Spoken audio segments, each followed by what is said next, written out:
Dans le dossier du conflit diplomatique et politique qui sépare l'Algérie et la France, on a oublié le premier motif de cette crise, qui est le Maroc et la reconnaissance de la France, ou la reconnaissance par la France de la marocanité ou de la souveraineté du Maroc sur le Sahara occidental. Est-ce que la France a eu raison? Est-ce que la France a eu tort? Est-ce que l'Algérie a eu raison de reprocher à la France sa position sur le Maroc? L'Algérie a le droit de dicter sa conduite à la France. Il y a un déséquilibre dans les relations entre l'Algérie et le Maroc du côté français. Cet expert, Adel Mohamedi, il dit que quand on parle de l'Algérie, la France, lui, avec les Algériens, ne parle que des questions mémorielles, que d'histoire. Mais avec le Maroc, on encourage les investissements, on encourage les entreprises françaises à aller développer le Maroc et à aller se développer au Maroc. Ce chercheur a attiré l'attention, c'est que la France aurait pu agir autrement dans le dossier du Sahara occidental et du Maroc. La France n'a pas cherché à proposer une médiation.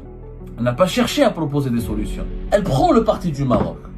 Même si elle a raison, peut-être sur le plan purement moral, qu'elle est souveraine, la France a le droit de faire les choix qu'elle juge nécessaires. Pourquoi la France n'a pas tenté de proposer une médiation? Nous avons un Emmanuel Macron qui, en 2022, dit à l'Algérie, c'est la légalité internationale qui doit être appliquée dans le Sahara occidental. 2 ans plus tard, il dit, moi je soutiens le plan d'autonomie. Le plan d'autonomie n'est pas contraire dans son esprit à la légalité internationale, attention. Dans le dossier du conflit diplomatique et politique, de plus en plus violent, regrettable et déplorable et surtout dangereux, puisqu'il sépare l'Algérie et la France, 2 pays qui sont liés par l'histoire, par une certaine intimité démographique, par une certaine dimension humaine très forte, qui est censée faire de ces 2 pays 2 partenaires inséparables. Dans le dossier de ce conflit algéro-français, cette crise entre l'Algérie et la France, on a oublié le premier motif de cette crise. Le premier motif qui est le Maroc et la reconnaissance de la France, ou la reconnaissance par la France de la marocanité ou de la souveraineté du Maroc sur le Sahara occidental. Fin juillet 2024, tout a commencé à partir de ce point-là. On parle de Bruno Retailleau, on parle de la question des migrants algériens en profil dangereux que la France doit expulser, la question des laissez-passer consulaires, les attaques de certains lobbies médiatiques et politiques de la droite dure, de l'extrême droite française contre l'Algérie, de l'affaire Boualem Sansal, l'affaire MLDZ, le dossier des opposants algériens menacés, intimidés, agressés sur le sol français. On parle de beaucoup de sujets de dissension et de division, mais on oublie que aujourd'hui, on a quasiment oublié, on ne parle plus en tout cas du premier motif, de l'élément déclencheur de cette crise, c'est le Maroc et le Sahara occidental. La reconnaissance par la France de la marocanité ou de la souveraineté du Maroc sur le Sahara occidental. Et à ce sujet, on n'a pas suffisamment analysé. Est-ce que la France a eu raison? Est-ce que la France a eu tort? Est-ce que l'Algérie a eu raison de reprocher à la France sa position sur le Maroc? Est-ce que l'Algérie a le droit de dicter sa conduite à la France? Est-ce que la France a manqué à cette obligation vis-à-vis de l'Algérie? Qu'est-ce qui s'est passé? On n'a jamais su analyser sereinement et correctement cette séquence-là. Et pourtant, je suis tombé sur un document, il y a un document très intéressant qui malheureusement est passé inaperçu. Ce document date du mois de février 2025. Plus exactement du 10 février 2025. Le Sénat français a rendu public un compte rendu d'une audition qui a été effectuée dans le cadre des travaux de la Commission des Affaires étrangères du Sénat français. Et une audition, cette commission des affaires étrangères avait auditionné un expert très intéressant, c'est un chercheur, un enseignant en géopolitique, spécialiste du monde arabe, qui s'appelle Adel Mohamedi. Adel Mohamedi est un franco-algérien. Il est né en Algérie, il a grandi en Algérie jusqu'à 2005, ensuite il est parti s'installer en France, il a vécu en France, c'est un franco-algérien.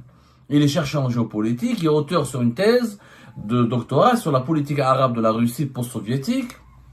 Il travaille pour des médias comme Middle East Eye, il travaille pour des centres de recherche en France et en Europe. Il est sollicité régulièrement pour parler de la problématique des questions d'actualité arabe, des relations entre l'Europe, l'Occident et le monde arabe, et notamment le Maghreb. C'est un gars très intéressant. Il a produit une analyse que j'ai beaucoup appréciée, franchement. Il travaille pour un organisme d'un centre de recherche stratégique privé qui s'appelle AISMA, dont il est le directeur scientifique depuis 2021. Il écrit dans le monde diplomatique. Il enseigne la géopolitique à l'université Paris 3 Sorbonne Nouvelle. Un cas intéressant que nous allons essayer d'inviter sur un plateau pour débattre avec lui de la situation des relations, la complicité des relations franco-algériennes. Et les sénateurs ont demandé sa lecture, son avis, son analyse, et qu'est-ce qu'il propose comme piste de réflexion et de solution pour résoudre la crise entre l'Algérie et la France. Adel Mohamdi, il a analysé le problème franco-algérien et son déclenchement par la question marocaine ou la question du Sahara occidental. Et il m'a dit vraiment, il avait une position très sympa, il avait une analyse vraiment lucide. Voilà ce qu'il a dit. Il a été longuement interrogé, le compte rendu est assez long. Il cite, voilà, il dit la première détérioration des relations d'Algérie et la France a eu lieu avec l'affaire des visas et des laissez-passer consulaires. C'est l'affaire de 2021, 2022. À partir de 2024, nous assistons à une brouille qui s'explique par des facteurs géopolitiques et politiques. Parmi les facteurs géopolitiques, on trouve le soutien manifesté par le président Macron au plan marocain pour le Sahara occidental. Je ne parlerai pas de rupture parce que la position de la France sur ce sujet n'a en réalité pas vraiment évolué, mais la France est sortie définitivement de l'ambiguïté en admettant plus ou moins clairement la marocanité du Sahara occidental, ce qui a donné lieu à une crise diplomatique et au rappel de l'ambassadeur algérien. Face à la tension algéro-marocaine, regardez bien ce qu'il dit Adel Mohamdi, c'est très intéressant.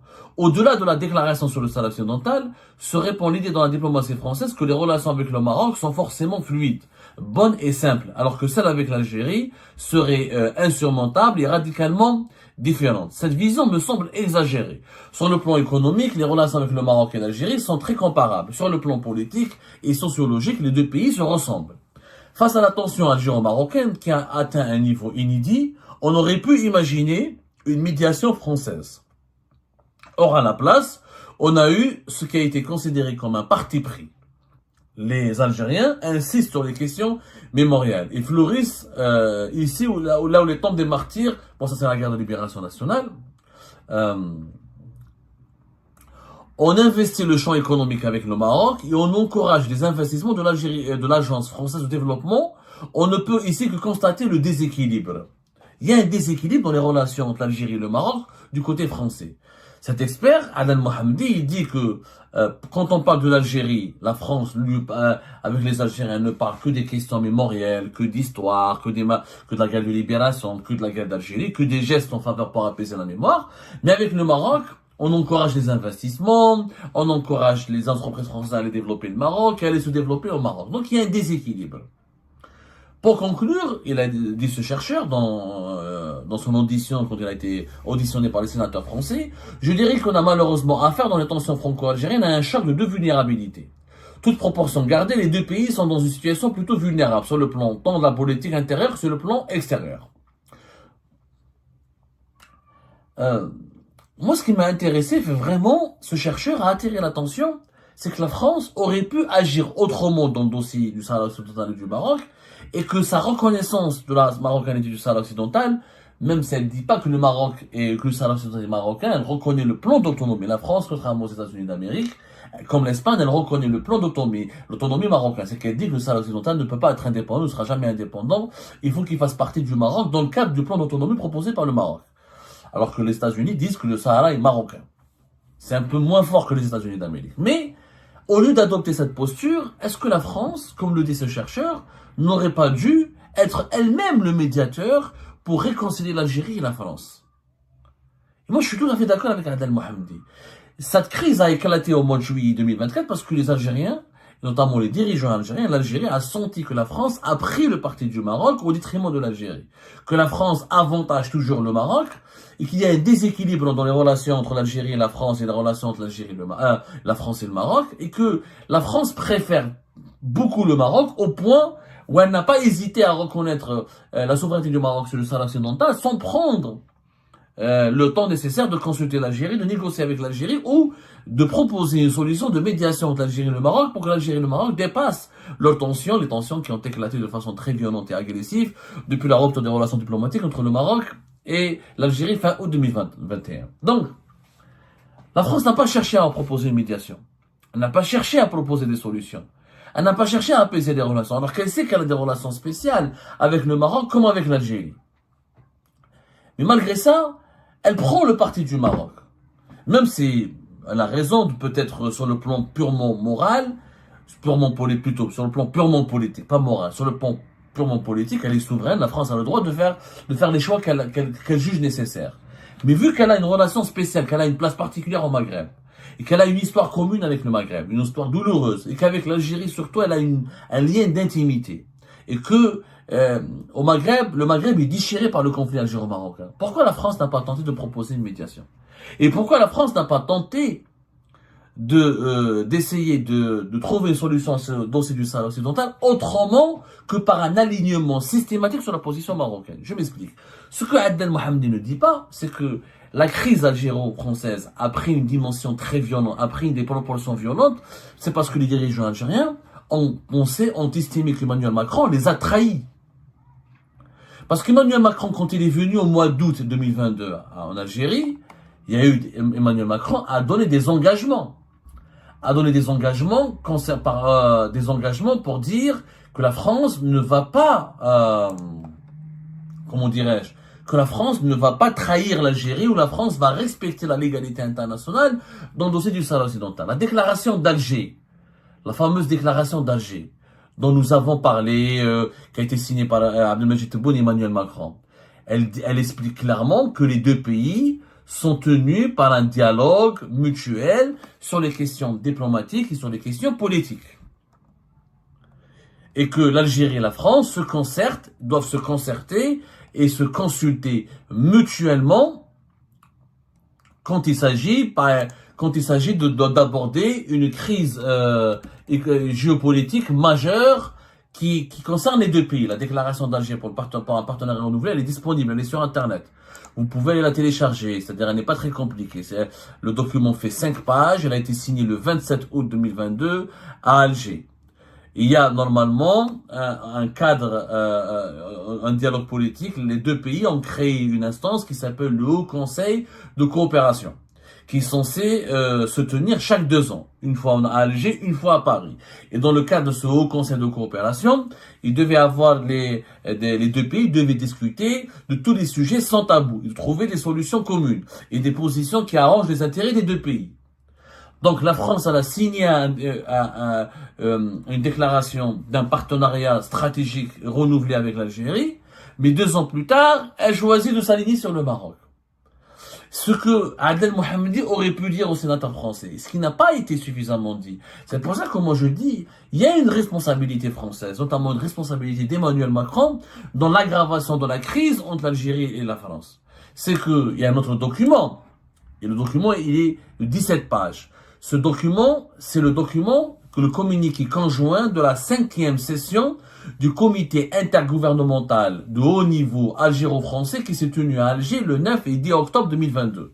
Quand, à l'époque, Elisabeth Borne, qui était première ministre en France, a conduit une délégation XXL, une délégation de plusieurs dizaines, pratiquement une dizaine de ministres français, se sont déplacés à Alger. À cette époque, à la fin des travaux de ce comité intergouvernemental de haut niveau, c'était la 5e session, les 4 précédentes sessions sont déroulées à l'époque de Bouteflika, il y avait des engagements qui ont été contractés par l'Algérie, par la France. L'engagement numéro 10, je crois. Numéro 12. Il est écrit ceci. Concernant le Sahara occidental, les deux parties ont réaffirmé leur soutien à la mission de M. Stéphane de Mistura, qui est l'envoyé spécial, qui est l'envoyé personnel du secrétaire général des Nations Unies pour le Sahara occidental, ainsi qu'à la mission des Nations Unies pour l'organisation d'un référendum au Sahara occidental, la MINURSO, dont l'action est essentielle pour les règlements de ce conflit, conformément à la légalité internationale et pour la stabilité de la région. C'est le point 12. C'est que le gouvernement français à l'époque s'est engagé à Alger, auprès du gouvernement algérien, à appuyer la légalité internationale, à soutenir la légalité internationale dans la mission des Nations Unies, pour l'organisation d'un référendum au Sahara occidental. Ça, c'était octobre 2022. Et le document de 17 pages, il est signé par les 2 chefs du gouvernement, à la fois Ayman Ben Abdelrahman et à l'époque la première ministre française, Elisabeth Borne. Donc la France, elle s'était engagée à rester neutre, à appliquer la légalité internationale. 2 ans plus tard, elle dit que le Sahara occidental est marocain. Ou le Sahara occidental doit faire partie du Maroc dans le cadre du plan d'autonomie. Voilà ce qu'elle a dit. Elle n'a pas dit que le Sahara occidental est marocain. La position française ne reconnaît pas la marocanité. Elle parle du plan d'autonomie marocain pour résoudre le problème du conflit du Sahara occidental. Donc il y a eu une évolution qui a été jugée par l'Algérie, par les dirigeants algériens, comme étant un manquement à l'engagement contracté par la France auprès de l'Algérie. Et ça, ce point-là n'est pas suffisamment abordé. Donc nous avons un Emmanuel Macron qui, en 2022, dit à l'Algérie, c'est la légalité internationale qui doit être appliquée dans le Sahara occidental, et on ne sort pas de la légalité internationale. 2 ans plus tard, il dit, ah, moi je soutiens le plan d'autonomie. Le plan d'autonomie n'est pas contraire dans son esprit à la légalité internationale. Attention, la légalité internationale ne dit pas que le Sahara occidental doit être indépendant. Les Nations Unies ne disent pas que le Sahara occidental doit être indépendant, ni qu'il doit être marocain. Ils disent qu'il faut qu'il y ait un référendum et que les Sahraouis doivent choisir. Sauf que la France, en reconnaissant la souveraineté du Maroc, elle est sortie de ce cadre-là. Donc, l'engagement, la promesse qu'elle avait faite à l'Algérie n'a pas été respectée. Et c'est pour ça qu'il y a eu une grosse réaction colérique. Les dirigeants algériens en personne, ils se sentaient trahis, blessés, fortement déçus. Pour lui, Macron a manqué à sa parole, a manqué à son engagement, il a trahi. Tebboune s'est senti blessé et trahi. Maintenant, ces situations auraient pu être évitables. Il a raison, ce chercheur. Et c'est dommage que ce document du Sénat français n'a pas beaucoup circulé. C'est que, avant de reconnaître la souveraineté du Maroc sur le Sahara occidental, pourquoi Emmanuel Macron n'a pas essayé de proposer une solution de médiation entre l'Algérie et le Maroc? Pourquoi Paris ne peut pas accueillir un sommet Algérie-Maroc, une tripartite, Algérie, France, Maroc? Les 2 chefs de diplomatie des 2 pays peuvent se rencontrer en Paris, sous l'égide française, et trouver des solutions. Comment trouver ce problème? Comment réconcilier les 2 pays? Comment relancer le dialogue entre l'Algérie et le Maroc? Parce que la question du Sahara occidental, au-delà de la légalité internationale, c'est aussi un problème régional. C'est d'abord un problème régional avant d'être un problème de la communauté internationale, parce que la communauté internationale n'est pas fortement mobilisée. Si l'Algérie et le Maroc règlent leurs problèmes, et ils proposent une solution commune, la communauté internationale va le valider en 2 secondes, les Nations Unies vont régler ce problème, qui n'est pas un problème grave.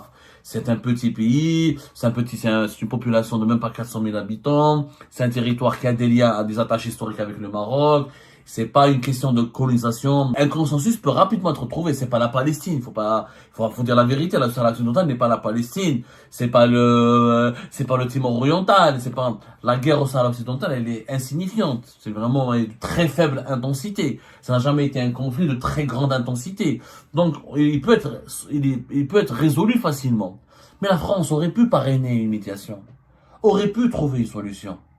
Aurait pu au moins proposer. C'est que dans la crise entre l'Algérie et le Maroc, la France n'a même pas fait l'effort de proposer une solution, de calmer les esprits, de ramener les 2 pays les plus importants au Maghreb autour d'une table de négociation. La France s'est positionnée directement en faveur du Maroc. Donc l'Algérie s'est sentie, je dirais pas abandonnée, c'est même on lui a tourné le dos, trahi. Donc, en 2022, on dit partenariat renouvelé, amitié et partenariat important, et il y a un cadre de coopération, de consultation commune. 2024, la France fait un pas. Je rappelle, le pas la France a informé de façon informelle. Lors du sommet du G7 en Italie en juin 2024, Emmanuel Macron a informé Abdelmadjid Tebboune. Il lui a même lu la lettre qu'il voulait adresser à Mohamed VI en juillet 2024. Mais c'était un cadre informel. Or, la déclaration d'Alger oblige la France et l'Algérie à parler de ce sujet sensible dans un cadre formel, qui est une sorte de conseil de coopération. Ça a été dit par la déclaration d'Alger. La déclaration d'Alger, elle est claire là-dessus. Il y a un cadre. Normalement, ça s'appelle le Haut Conseil de coopération. Au niveau des 2 chefs d'État, qui doit, c'est une réunion, d'ailleurs la première réunion de ce Haut Conseil de coopération, elle a eu lieu à la résidence d'État de Zeralda le 26 août 2022, en présence des responsables des services secrets français et des services secrets algériens et des militaires français et des militaires algériens. Shahid Chengraha était là. Et ce Haut Conseil de coopération aurait pu être activé par Emmanuel Macron pour dire, voilà, l'Algérie, nous avons un souci, le Sahel occidental, ça doit être réglé, on pense que le plan d'autonomie, c'est le plus logique, c'est le plus raisonnable, mais la France n'a pas essayé de convaincre l'Algérie. Elle a juste dit à l'Algérie, moi je choisis le compte du Maroc. C'est maladroit. Effectivement, c'est maladroit par rapport à la politique française vis-à-vis de l'Algérie d'Emmanuel Macron, c'est maladroit. Et c'est ce qui explique pourquoi la crise a éclaté. Mais maintenant, la crise, elle a dépassé le cadre du problème algéro-marocain ou du problème du Sahel occidental. Maintenant, les problèmes se sont accumulés. Mais on aurait pu éviter cette crise de juillet 2024 si la France avait essayé de parrainer une médiation. Au moins proposé. Si le régime algérien à l'époque avait refusé, là oui, ça serait à cause de Tebboune. Quand Tebboune, à Paris, on a proposé une solution, on a proposé une médiation, on a essayé de te faire raisonner, toi tu es dans une position radicale. Là, ça aurait été la faute à 100% de Tebboune et de l'Algérie. Mais là, il faut reconnaître, c'est que dans le déclenchement de cette crise entre l'Algérie et la France, Emmanuel Macron a une part de responsabilité et encore une fois, ce scénario aurait pu être évité. Mais malheureusement, ni la déclaration d'Alger, ni les résolutions de août 2022 n'ont été respectées par les deux parties non plus, parce que l'Algérie aussi a été réagi de façon extrêmement agressive, extrêmement brutale, et ce n'était pas l'esprit de ce qui a été conclu entre août et octobre 2022. Et là, aujourd'hui, nous sommes dans une impasse. Voilà. Quand il y a des engagements qui ne sont pas respectés, quand les espaces de dialogue ne sont pas investis et utilisés, et ben les problèmes s'accumulent, les tensions s'accumulent, et on aboutit à une impasse. Et ben voilà les amis, c'est la fin de cette vidéo. Je vous remercie comme d'habitude pour avoir suivi jusqu'à la fin.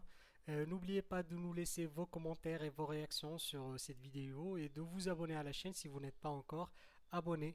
Donc voilà, ça fait vraiment plaisir de voir vos commentaires et vos réactions et vos discussions sur la section des commentaires. C'est très intéressant et je vous prie toujours de garder le respect et un petit peu la bonne ambiance pour tout le monde. Donc voilà, merci beaucoup et à la prochaine dans une nouvelle vidéo. Au revoir.